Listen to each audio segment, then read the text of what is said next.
La F1 annonce déjà des résultats exceptionnels et bat ses revenus pré-Covid. Un profit quintuplé par rapport à 2019. Les revenus globaux avaient chuté de 2,22 milliards de dollars en 2019 à seulement 1,145 milliards de dollars en 2020. Mais en 2021, les revenus sont remontés à 2,136 milliards, soit une augmentation de 5,6% par rapport à 2019 et de 87% par rapport à 2020. L'annulation du Grand Prix du Vietnam a cependant pu faire grossir ces chiffres de manière ponctuelle en 2021. Ah ouais, le fameux Grand Prix du Vietnam qui n'a jamais eu lieu, alors qu'il est dans le jeu de F1 2020, quoi. Conséquemment, la F1 a dégagé un profit en 2021 de 92 millions de dollars, après paiement de toutes les équipes, après une perte de 386 millions de dollars l'an dernier. Pour rappel, en 2019, la F1 avait réalisé un bénéfice de 17 millions de dollars. En somme, le bénéfice de la F1 a plus que quintuplé en 2 ans. Ah, c'était pas terrible, hein, le bénéfice en 2019. 17 millions, c'est pas beaucoup, hein. Un vrai succès pour Liberty Media. Les équipes ont logiquement reçu une plus grosse part du gâteau, de 1,12 milliard de dollars en 2019 à seulement 711 millions de dollars en 2020.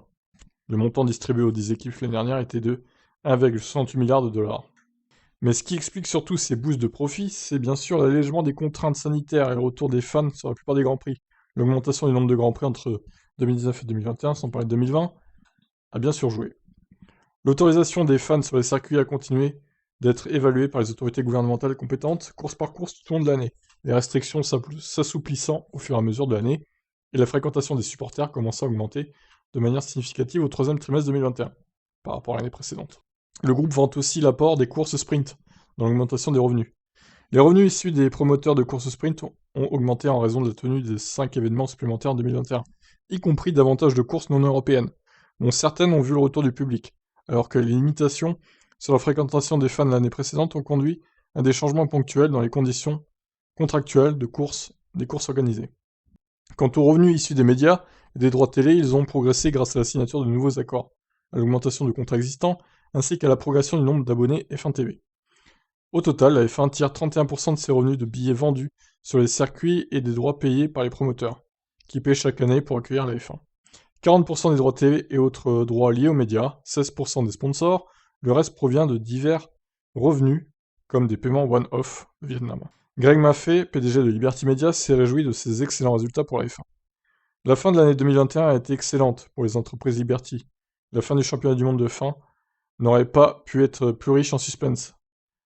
L'action passionnante sur la piste continue de faire tourner l'entreprise et nous avons récemment fait de nombreuses annonces concernant les accords créateurs de valeur.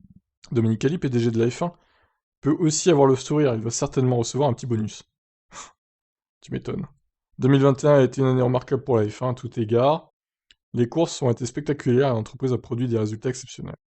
Nous continuons à construire sur cette base solide et nous nous réjouissons de notre calendrier record de 23 courses pour 2022, avec de nouvelles voitures, de nouveaux règlements, de nouvelles courses et de nouveaux pilotes. Et oui, la F1 nage dans le pognon. Bah, vaut mieux ça que l'inverse, qui perd de l'argent, etc. C'est sûr que pour la prospérité du sport, c'est mieux comme ça. Bon bah voilà, 2022, peut-être une année record pour la Formule 1 en termes d'argent gagné. On verra ça, en admettant évidemment qu'il n'y ait pas une troisième guerre mondiale qui vienne tout gâcher. Ce serait dommage. Je vous laisse réagir, ciao.